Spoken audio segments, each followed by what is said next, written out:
যদি পরিস্থিতি কখনো এমনও হয় শিরকের আড্ডাখানা, আপনি ঐক্য প্রতিষ্ঠার জন্য, ঐক্য রক্ষার জন্য শুধু তাওহীদের দাওয়াত দিবেন, ওইখানে আক্রমণ করবেন না। এটা কোরআনের নিয়ম। কথা বুঝতে পেরেছেন? সামনে শিরকের কি কথা কানা, শিরকের কি আড্ডাখানা, আখড়া।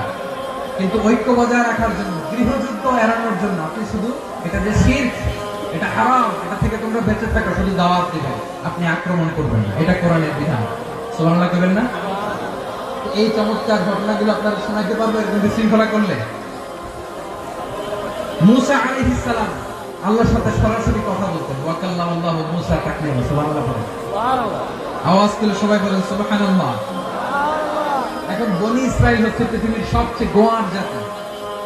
তারা বলে, মুসা তুমি যে আল্লাহর সাথে কথা বলো আমরা তো দেখি না, তুমি যে কথা বলো আমরা তো শুনি না, তো কি করতে হবে? বনি ইসরাইল বলে, আমাদের মধ্যে থেকে 70 জন নিয়ে যাইতে হবে কুরবান। ওরা আইসা যদি কয় হ্যাঁ আমরা শুনছি, তাহলে বিশ্বাস করবে। কত বড় ডাকাত দেখছেন বনি ইসরাইল।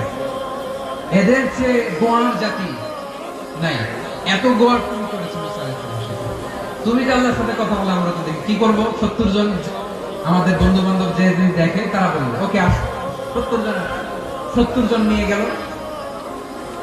মুসা আলাইহিস সালাম হারুন আলাইহিস সালামকে খেলাফা দিয়ে গেলেন, আল্লাহ ওনাকে নবী বানালেন। মুসা আলাইহিস সালাম বললেন, হারুন খবরদার, বনি ইসরায়েলের মধ্যে তাওহীদের বাণী প্রচার করবা, ঐক্য ধরে রাখবা, বিচ্ছিন্নতা দিবা। চলে গেছে। এইদিকে বনি ইসরায়েলের এক দুষ্ট লোক ছিল, নাম সামিরি। কি নাম? সামিরি। সে সবাইরে বলে তোমাদের স্বর্ণগুলো পালাও। স্বর্ণগুলো ফেললো, বনি ইসরায়েলের স্বর্ণগুলোকে গলিয়ে সে একটা গরুর বাচ্চা বানালো। গোবৎস। কিসের বাচ্চা? দেখেন গরুর পূজা কিভাবে শুরু হয় পৃথিবীতে প্রথম। গোবৎস পূজা, গরুর বাচ্চার পূজা কিভাবে? সে স্বর্ণ গলি গরুর বাচ্চা করে জিবরাইল আলাইহিস সালাম যে জমিনে এসেছিলেন, ওই ফেরেশতার পায়ের নিচে একটু মাটি সে বুদ্ধি করে প্যাকেটে রেখে গেছে। সে গরুর বাচ্চা বানায় স্বর্ণ দিয়ে গলিয়ে ওই মাটি এটার মধ্যে ঢুকাই দিচ্ছে বেলকে দেওয়ার জন্য। স্বর্ণ দিয়ে বানানো গোবৎস গরুর বাচ্চা গায়ে যখন সেই মাটি ছুড়ে দেওয়া হলো, এখন বাছুরের ভেতর থেকে ভ্যাঁ ভ্যাঁ আওয়াজ আসতেছে। কি আসতেছে? সবাই তো অবাক। সামিরি বলে, আরে তোমরা যে 70 জন দিয়ে মুসা আলাইহিস সালামকে পাঠাইছো ওইদিকে, এত ঘুরতেছে, আল্লাহরে খুঁজে পায় না, আল্লাহ তো এটার ভিতরে ঢুকছে। নাউজুবিল্লাহ বলবেন না? তোমরা যে 70 জন দিয়ে পাঠাইলা, 70 জন দিয়ে মুসা আলাইহিস সালাম খালি ঘুরতেছে, আল্লাহরে পায় না। পাবে কেমনে? আল্লাহ তো নাউজুবিল্লাহ এটার ভিতরে। সেজদা দাও। এই সেজদা দিয়ে আল্লাহর নবী হারুন আলাইহিস সালাম বললেন, খবরদার, এটা সুস্পষ্ট শিরক। আল্লাহ সব গুনাহ মাফ করে, শিরকের গুনাহ মাফ করে না। খবরদার, তোমরা থামো। কে শুনে কার কথা? এই যে যেমন এখন আমরা, আপনারা আমার কথা শুনতেছেন না? শুনতেছেন? হারুন আলাইহিস সালাম বললেন, খবরদার, এই শিরকি কাজে তোমরা সংযুক্ত হয়ো না। তোমাদের কি মনে নাই আমার ভাই মুসা আলাইহিস সালাম কি বলছে? আল্লাহ শিরক মাফ করে না। খবরদার, শিরক করো না, আল্লাহরে ভয় করো। হারুন আলাইহিস সালাম তাদেরকে বুঝালেন, শিরক করো না, আল্লাহরে ভয় করো। শুধু এতটুকুই তিনি বুঝালেন, দাওয়াতি কাজ পালন করলেন, কিন্তু প্রতিরোধ করেন নাই, সশস্ত্র সংগ্রামে লিপ্ত হন নাই, বাধা দেন নাই। কারণ গৃহযুদ্ধ বেঁধে যেতে পারে। উনি ভাবলেন, আমি যদি আমার বাহিনী নিয়ে দাওয়াত দেওয়ার সাথে সাথে প্রতিরোধ করি, আক্রমণ করি, ওরাও আমারে আক্রমণ করবে, ব্লাডশিট হবে, রক্তপাত। এমন অবস্থা হবে বনি ইসরায়েলের মধ্যে, যেটা হয়তো আমার ভাই মুসাও কন্ট্রোল করতে পারবে না। সুবহানাল্লাহ কইবেন না? এক একজন নবীকে আল্লাহ তাআলা কি ইন্টেলেক্ট দিয়ে পাঠিয়েছেন। তিনি ভাবলেন, আমি দাওয়াতি কাজটাই করি, এটা যে হারাম এটা থেকে শুধু বারণ করি, কিন্তু প্রতিরোধ না করি। আমি যদি ঐক্য ধরে রাখতে পারি, বাকিটা আমার ভাই সামলে নেবে। হারুন আলাইহিস সালাম প্রতিরোধ করলেন না। বনি ইসরায়েলের মধ্যে গৃহযুদ্ধ বেঁধে যাওয়ার আশঙ্কায় প্রতিরোধ করলেন না, আক্রমণ করলেন না, শুধু দাওয়াত দিলেন। ইন দ্য মিনটাইম মুসা আলাইহিস সালাম আল্লাহর সাথে কথা বলে যখন ফিরে আসলেন, দেখলেন বনি ইসরায়েলের অধিকাংশ লোক মুশরিক হয়ে গেছে। মুশরিক হয়ে গেছে। মুসা আলাইহিস সালাম রেগে গেলেন। রেগে প্রথমে বনি ইসরায়েলদেরকে অ্যাটাক না করে দাড়ি ধরলেন। হারুন আলাইহিস সালামের দাড়ি আর চুল মেজাজি নবী ছিলেন। হারুন, তুমি কি করলা? তোমার কি দায়িত্ব দিয়ে গেল? তুমি কি করলা? তুমি থাকতে বনি ইসরায়েল কেমন করে শিরকের কাজে নিমজ্জিত হয়ে যায়? সাইয়েদনা হারুন আলাইহিস সালাম বললেন, ইন্নী, কোরআন সাক্ষী, কোরআন থেকে কেউ করছে, ইন্নী خشيت أن تقول فرقت بين بني إسرائيل ولم ترقب قولي। আমার ভাই, আমার দাড়ি ধরবেন না, আমার মারবেন না, আমি ভয় করেছি, আমি ভয় পেয়েছি, না জানি আপনি বলেন তুমি কেন খশিত আন তাকুলা ফাররাকতা বাইনা বানি ইসরাঈল, আপনি এসে আমারে যদি বলেন তুমি কেন ঐক্য ধরে রাখলে না, কেন মারামারি হলো, কেন রক্তপাত হলো, তোমার কি এই দায়িত্ব আমি দিয়ে দিয়েছিলাম, আমার কথার দিকে কি তুমি ভ্রুক্ষেপ করো নাই? আমি যে বলছি তাওহীদের বাণী প্রচার করবা আর ঐক্য ধরে রাখবা, আমার কথা কি শোনো নাই? আপনি আমার ধমকাবেন, এই জন্য আমি প্রতিরোধ করি নাই, আক্রমণ করি নাই, গৃহযুদ্ধ আটকানোর জন্য, কিন্তু আমি দাওয়াত দিয়েছি। সুবহানাল্লাহ। ঐক্য ধরে রেখেছেন। মুসা আলাইহিস সালাম মুহূর্তে সামিরীকে আক্রমণ করলেন, অ্যাটাক করলেন, শাস্তি দিলেন। মুহূর্তে গরুর বাছুরকে ভেঙে চুরে মেসাকার করে সাগরের মধ্যে ভাসিয়ে দিলেন। পুরো বনি ইসরায়েলকে আবার তাওহীদের উপর প্রতিষ্ঠিত করলেন। পড়েন সুবহানাল্লাহ। এই ঘটনা থেকে শিক্ষা কি? শিক্ষা হচ্ছে আপনি শিরকের আড্ডাখানা দেখলেও বৃহৎ স্বার্থে তাওহীদের দাওয়াত দিবেন, প্রয়োজনে আপনি ঐক্য নষ্ট করবেন না। সুবহানাল্লাহ পড়বেন না? তাহলে ঐক্যের গুরুত্ব বেশি না কম? বলেন, আওয়াজ করে বলেন। ওয়াতাসিমু বিহাবলিল্লাহি জামিআ, আল্লাহর রশিকে আঁকড়ে ধরো। ওয়ালা তাফাররাকু, তোমরা বিচ্ছিন্ন হয়ো না। পেকুয়ার ভাইরা আওয়াজ করে বলেন তো, আদেশটা কার? এখন বলেন, আমাদের ঐক্যবদ্ধ জীবনের দরকার আছে না নেই? এই যে ডক্টর মোহাম্মদ ইউনূস আমাদের লিডার, উনি যে আমাদেরকে জাতীয় ঐক্যের আহ্বান জানিয়েছে, ওনার আহ্বানে আমাদের সাড়া দেওয়ার দরকার আছে না নাই? রাজনীতিবিদদের যে ডাকছে, খুশি লাগে না আপনার? আলেমদের ডাকছে, খুশি লাগে নাই? আলহামদুলিল্লাহ বলবেন না? আলহামদুলিল্লাহ, সবাইকে ডেকেছে, ঐক্যবদ্ধ করেছে। আমরা ঐক্যবদ্ধ থাকতে চাই, আমরা ঐক্যবদ্ধ জীবন চাই, আমরা আর কাদা ছোড়াছুরি করতে চাই না। রাজি আছেন সবাই? এখন আমরা যদি ঐক্য নষ্ট করি, আমাদের কি কি সমস্যা, কি ক্ষতি, কি কুফল? অনৈক্যের কুফল কি? কয়েকটা কুফলের কথা বলে শেষ করব। প্রিয় ভাইরা, what are the drawbacks and disadvantages of division, social and political division in the society? Disunity, আমরা যদি বিচ্ছিন্ন হই, একে অপরের যদি মারামারি করি, একজন যদি আরেকজনের কাফের ফতোয়া দেয়, আমাদের কি ক্ষতি? শুনবেন? কথা কয় না, শুনবেন? এক নাম্বার ক্ষতি হচ্ছে, আমরা যদি বিচ্ছিন্ন হই, আমাদের শক্তি কমে যাবে, আমাদের পাওয়ার আমরা হারাবো। আমাদের কি হারাবো? পাওয়ার। মনে রাখবেন, যখন আমি একা থাকি তখন আমি ব্যক্তি, যখন আমরা সবাই মিলি তখন আমরা শক্তি। এই শক্তি নিয়ে আমাদের সামনে এগিয়ে যাওয়ার দরকার আছে না নাই? তাহলে আমরা যদি বিরোধে নিজেরা বিরোধে লিপ্ত হই, আমাদের ক্ষমতা, পাওয়ার ছুটে যাবে। আমরা এই পাওয়ার হারাতে চাই না, ঠিক কিনা বলেন? রব্বুল আলামিন ঠিক তাই বললেন। রব্বুল আলামিন বললেন, খবরদার, ওয়াতিউল্লাহ ওয়া রাসূলাহু ওয়া লা তানাযাউ ফাতাফশালু ওয়া তাযহাবা রিহুকুম ওয়াসবিরু ইন্নাল্লাহা মা'আস সাবিরিন। আল্লাহর আনুগত্য করো, নবীর আনুগত্য করো, কিন্তু খবরদার নিজেরা বিরোধে লিপ্ত হয়ো না, নিজেরা মারামারি করো না, তাহলে তোমাদের শক্তি কমায় দিবে কে? ফাতাফশালু, তোমরা সাহস হারাবা, ওয়া তাযহাবা রিহুকুম, তোমাদের শক্তি কমে যাবে, পাওয়ার কমে যাবে। তাহলে আমরা যদি নিজেরা মারামারি করি, আমরা নিজেরা যদি বিচ্ছিন্নতায় লিপ্ত হই, আমরা যদি মতানৈক্য করি, তাহলে আমাদের শক্তি কমে যাবে, ঠিক কিনা? আমরা শক্তি কমাবো। আচ্ছা, ছোট্ট একটা বাঁশের কঞ্চি যদি আপনারা দেয়, পায়ের মধ্যে ধাক্কা দিয়ে ভাঙতে পারবেন না? এরকম বাঁশের কঞ্চি যদি 20টা একসাথে জোড়া লাগায় দেয়, ভাঙতে পারবেন? কথা বোঝে নাই মনে হয়। চিকন একটা বাঁশের কঞ্চি দিলে ভাঙা যাবে না? এরকম চিকনই 20টা বাঁশের কঞ্চি একসাথে লাগাই দিলে ভাঙতে পারবেন? কারণ যখন আমি একা থাকি তখন আমি ব্যক্তি, যখন আমরা সবাই মিলি তখন আমরা শক্তি। আমরা যেন শক্তি না হারাই। আমরা বিরোধে লিপ্ত হলে আমাদের শক্তি কমে যাবে। এই হচ্ছে 1 নম্বর ডিসঅ্যাডভান্টেজ। 2 নম্বর ডিসঅ্যাডভান্টেজ হচ্ছে, আমরা নিজেরা বিরোধে লিপ্ত হলে অন্যরা আমাদের মাথায় কাঁঠাল ভেঙে খাইতে সুবিধা হয়। কথা বুঝেন নাই? আমরা যদি বিরোধে লিপ্ত হই, তাহলে পরাশক্তিগুলোর সুবিধা, তখন আমাদের কাউকে দিতে হবে ট্রানজিট, কাউকে দিতে হবে সেন্ট মার্টিন, কাউকে দিতে হবে দেশের অর্ধেক চিল্লা, ঠিক কিনা?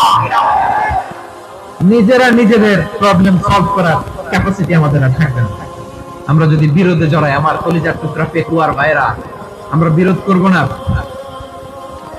আমরা বিচ্ছিন্ন হব না। নিজেরা নিজেরা বিরোধে জড়ালে পরাশক্তিগুলো আমাদের মাথায় কাঁঠাল ভেঙে খায়। তখন ভারতের পিছনে দৌড়াতে দৌড়াতে, আমেরিকার পিছনে দৌড়াতে দৌড়াতে আমাদের জুতার তলা ক্ষয় হইয়া যাইবে। নিজেরা নিজেদের প্রবলেম সলভ করা যাবে না। আমরা যদি অন্যের পিছনে না দৌড়াতাম আর এই বিরোধকে থামাতে পারতাম, বাংলাদেশ আজকে যেখানে আছে তার কমপক্ষে 50 গুণ সামনে থাকতে চিল্লা আপনার ঠিক কিনা? তাহলে 1 নাম্বার ক্ষতি হচ্ছে আমাদের পাওয়ার লেস হয়ে যায়, আমরা দুর্বল হই যদি আমরা বিরোধ করি। 2 নাম্বার হচ্ছে পরাশক্তিগুলোর সুবিধা নেয়। 3 নাম্বার হচ্ছে আমাদের উন্নয়ন, দেশের উন্নতি, অগ্রগতি এটা স্থবির হয়ে যায়, এটা বাধাগ্রস্ত হয়। প্রিয় ভাই, ইউনিটি, ঐক্য হচ্ছে একটা দেশের উন্নয়নের মূল ভিত্তি। দুইজন কইছে ঠিক, এদিকে এখন কয়েকজন কইছে ঠিক। ঐক্য হচ্ছে একটা দেশের, জাতীয় ঐক্য হচ্ছে কোন দেশের উন্নয়ন অগ্রগতির মূল ভিত্তি, ঠিক কিনা বলেন? Unity, unity of a country, এটা হচ্ছে একটা সাস্টেইনেবল ডেভেলপমেন্ট, সোশ্যাল স্ট্যাবিলিটির জন্য এটা অনেক গুরুত্বপূর্ণ। এজন্য বিরোধের কোন স্থান আমরা দিব না, আমরা ঐক্যবদ্ধ থাকবো ইনশাআল্লাহ। বলে আর কখনো কাউরে কাফের বলে গালি দিবেন, তুই জাহান্নামী বলবেন, ঝগড়া লাগলে লাগাই দিবেন, তাহলে কি করবেন? মিলাই দিব, আওয়াজ করে বলেন কি করব? প্রিয় ভাইরা, এই বিরোধ গত 50 বছর তো আমরা দেখেছি, ধর্মীয় অঙ্গন বলেন, সামাজিক অঙ্গন বলেন, রাজনৈতিক অঙ্গন বলেন, এই বিরোধ আমাদেরকে শেষ করে দিয়েছে। এই 24-এর ছাত্র নাগরিক অভ্যুত্থানের পরেও যদি সেই বিরোধ আমাদেরকে খায়, তাহলে এতগুলো তাজা জেনজির রক্ত বৃথা যাবে, চিল্লায় বলে ঠিক কিনা? আমরা এই রক্তগুলোকে বৃথা দিতে চাই না, বৃথা যেতে দিতে চাই না। আমরা ঐক্যবদ্ধ থাকতে চাই। রাজি আছেন? আমরা আর কাদা ছোড়াছুড়ি করবো না। অনেক হয়েছে, আন না, এবার থামো না, অনেক হয়েছে, আন না। প্রথমেই আমি এদেশের সম্মানিত আলেম সমাজকে বিনয়ের সাথে অনুরোধ করব, আসুন আমরা ঐক্যবদ্ধ হই। আজকের এই পেকুয়ার ঐতিহাসিক তাফসীরুল কোরআনের প্রোগ্রাম থেকে আমি সম্মানিত আমার মাথার তাজ ওলামাদেরকে জাতীয় ঐক্যের আহ্বান জানাই। পেকুয়ার এই ঐতিহাসিক তাফসীরুল কোরআনের প্রোগ্রাম থেকে আমি আমার সম্মানিত রাজনৈতিক ব্যক্তিবর্গদেরকে জাতীয় ঐক্যের আহ্বান জানাই। অনেক হয়েছে, আর না। আধিপত্যবাদকে রুখে দিতে হলে, বাংলাদেশের বিরুদ্ধে যে কোনো ধরনের ষড়যন্ত্রকে রুখে দিতে হলে জাতীয় ঐক্যের কোনো বিকল্প নাই, চিন্তা করো ঠিক কিনা?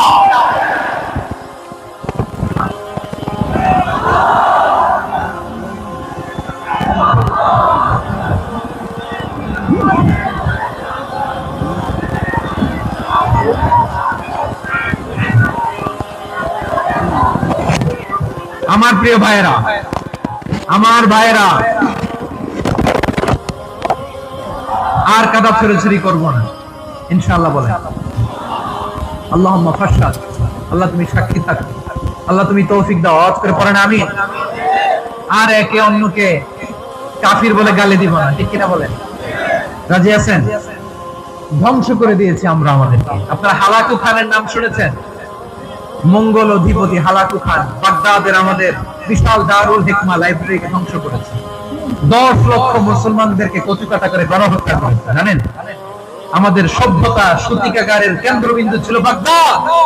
ইরাকের বাগদাদে যেদিন সে রক্ত নিয়ে হোলি খেলা করে, রক্তের হোলি খেলা যেদিন হয়, ওই দিনও বাগদাদে বাহাস চলতেছিল। আমাদের বাহাস কি চলতেছিল? আপনাদের এলাকায় বাহাস আছে? এই প্রচলিত বাংলাদেশের যে বাহাস, এটার সাথে ইসলামের কোন সম্পর্ক আছে? এই পর্যন্ত বাহাসের পরে পরাজয় বরণ করছে এরকম কোন দল আপনারা পাইছেন? আমি পাইনি। প্রত্যেক দলই বাহাসের পরে সংবাদ সম্মেলন করে বলে আমরা জয়লাভ করিয়াছি, ওনারা পালাইয়া চলিয়া গিয়াছে। আছে না নাই? কারণ সত্য জানার জন্য, সত্য মানার জন্য আসে না, তো নিজের জ্ঞান জাহির করার জন্য বাহাস করে। বিপক্ষ দলের আলেমকে ছোট করার জন্য বাহাস করে। এই বাহাসের স্থান ইসলামে নাই, চিল্লা বলো ঠিক কিনা? এই সমস্ত বাহাসের দিন শেষ, ঐক্যবদ্ধ হওয়ার বাংলাদেশ। প্রিয় ভাইরা, হালাকু খান সে দারুল হেকমত লাইব্রেরি জ্বালিয়ে পুড়িয়ে এই সব দামি দামি বইগুলো, আমাদের দামি দামি ঐতিহাসিক ক্লাসিক বইগুলোকে দজলা নদীতে ফেলেছে। পুরা দজলা নদী কালো হয়ে গিয়েছে। 10 লক্ষ মুসলমানকে গণহত্যা চালিয়ে এই রক্তের বন্যা যখন দজলা নদীর পানিতে মিশে গিয়েছে, দজলা নদীর পানি লাল হয়ে গিয়েছে। যেই দিন বাগদাদে গণহত্যা চলে, ওই দিনও বাগদাদে বাহাস চলতেছিল। কিসের বাহাস জানেন?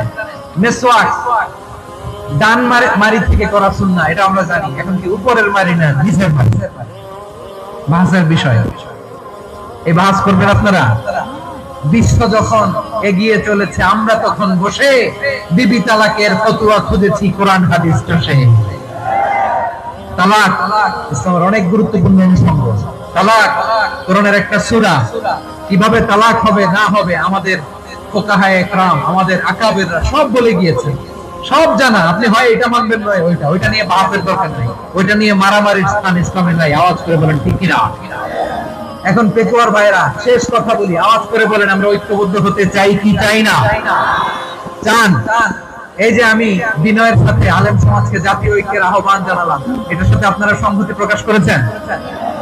বিনয়ের সাথে আজকের এই পেকুয়ার ময়দান থেকে আমাদের রাজনৈতিক নেতৃবৃন্দদেরকে জাতীয় ঐক্যের আহ্বান জানাই, আপনারা সংহতি প্রকাশ করেছেন? এখন এটা রোড ম্যাপ কি, কিভাবে আমরা ঐক্য প্রক্রিয়াতে এগিয়ে যাব? শেষ কথা বলি, একেবারে সহজ। আমাদের ওলামা মাশায়েখদেরকে, আমার মাথার তাজ, তাদেরকে আমরা বলি, এই যে আমরা ঐক্যবদ্ধ হই নাই, আমরা কি বড় কিছু অর্জন করে ফেলছি? বলেন, আমরা কি খুব পাওয়ার সম্মানের জায়গায় আছি? খুব স্ট্রেংথের জায়গায় আছি? তো কিছুই তো নাই। আপনি ঐক্যবদ্ধ হইলে সমস্যা কোথায়? এমন তো না ঐক্যবদ্ধ না হওয়ার কারণে এতদিন আপনার অনেক কিছু ছিল, ঐক্যবদ্ধ হলে আপনি হারাবেন, এমন তো না। তো কিছুই যেহেতু আপনার নাই, আমার নাই, ঐক্যবদ্ধ হলে আমরা সমস্যা কোথায়? ঐক্যবদ্ধ হয়েই দেখি না, ঠিক কিনা? ঐক্যবদ্ধ হওয়ার দুইটা ওয়ে। রাজনৈতিক ঐক্য কিভাবে হবে? রাজনৈতিক সম্মানিত নেতারা ঠিক করবেন। আলেমরা কিভাবে ঐক্যবদ্ধ হবেন? শেষ কথা বলে শেষ করছি, খুব গুরুত্বপূর্ণ। This is the punching line. এদিকে তাকান। ঐক্য হবে দুইটা পদ্ধতিতে। একটা হচ্ছে কমন গ্রাউন্ড নিয়ে, বেসড অন কমন গ্রাউন্ড। যেমন ধরেন, আমরা নামাজ কায়েম করতে চাই, জামাত ইসলাম এই কথার উপর একমত আছে না নাই? নামাজ কায়েম হোক, একমত না জামাত ইসলাম? হেফাজত একমত না? ইসলামী আন্দোলন একমত না? তাবলীগের ভাইয়েরা একমত না? পীরের মুরিদেরা একমত না? আপামর তাওহীদি মুসলিম জনতা একমত না? তাহলে নামাজ কায়েম করতে হবে। নামাজ কায়েম করতে হবে, এই কমন গ্রাউন্ডে আমরা সবাই একমত, ঠিক কিনা? যাকাত আদায় করতে হবে, সবাই একমত, ঠিক কিনা? কথা নাই, কথা নাই। যাকাত আদায় করতে হবে, সবাই একমত, ঠিক কিনা? হ্যাঁ। নারীদের পর্দা করতে হবে, শালীন পোশাক করতে হবে, একমত সবাই, ঠিক কিনা? বৈষম্য বিরোধী বাংলাদেশটাই সবাই একমত, ঠিক কিনা? Meritocracy, meritocracy. আর কোন মামা চাচার ফোনে পদ দিলে হবে না, মেধার ভিত্তিতে সবগুলো পদ ঠিক করতে হবে, চিল্লায় বলো ঠিক কিনা? আমরা একমত না? স্বাধীনতা সার্বভৌমত্বের প্রশ্নে আমরা সবাই একমত, ঠিক কিনা? আমার নবীরে গালি দিলে রাষ্ট্রীয়ভাবে সর্বোচ্চ শাস্তি তার নিশ্চিত করতে হবে, ঠিক কিনা? এরকম 10টা কমন গ্রাউন্ড আমাদেরকে, 1 2 3 4 5 10, এই 10টা কমন গ্রাউন্ডে আমরা সবাই এক। এই ইউটিউবার, এই যে ইউটিউবার, এই এদিকে তাকাও। 10টা কমন গ্রাউন্ডে আমরা সবাই এক। এই 10টা কমন গ্রাউন্ডকে সামনে রেখে বিশাল জনসমাবেশ করেন সোহরাওয়ার্দীর ময়দানে, সবাই আসেন। জামাত ইসলাম, হেফাজতে ইসলাম, ইসলামী আন্দোলন, পীরের মুরিদ, তাবলীগ, খেলাফত মজলিস, সবাই একসাথে হন। তাহলে সবাই জানবে যে এই 10টা বিষয়ে আমরা একমত। বলেন, এই এই ঐক্যতে আপনার দরবার যাবে? দরবার নষ্ট হবে? আপনার দল নষ্ট হবে? আপনার আকীদা নষ্ট হবে না? আমার মাথার তাজ সম্মানিত উলামায়ে ইকরাম, এই 10টা কমন গ্রাউন্ডে যদি এক হন, আপনার আকীদা নষ্ট হবে? আপনার আকীদা আপনার, আমার আকীদা আমার। আপনার দল আপনার, আমার দল আমার। আপনার পলিসি আপনার, আমার পলিসি আমার। কারো কিছু নষ্ট হবে না। কিন্তু যে বিষয়ে আমরা সবাই একমত, এরকম 10টা মৌলিক পয়েন্টে আমরা একমত হতে চাই কি চাই না? একমত হন।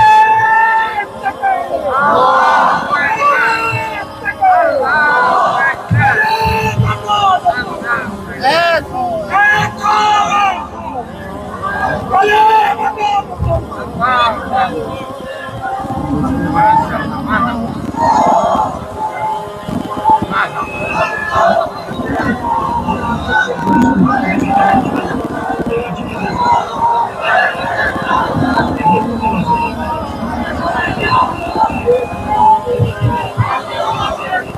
পেকোয়ার ভাইরা, তাহলে ঐক্যবদ্ধ হওয়ার এক নম্বর পদ্ধতি বেসড অন কমন গ্রাউন্ড।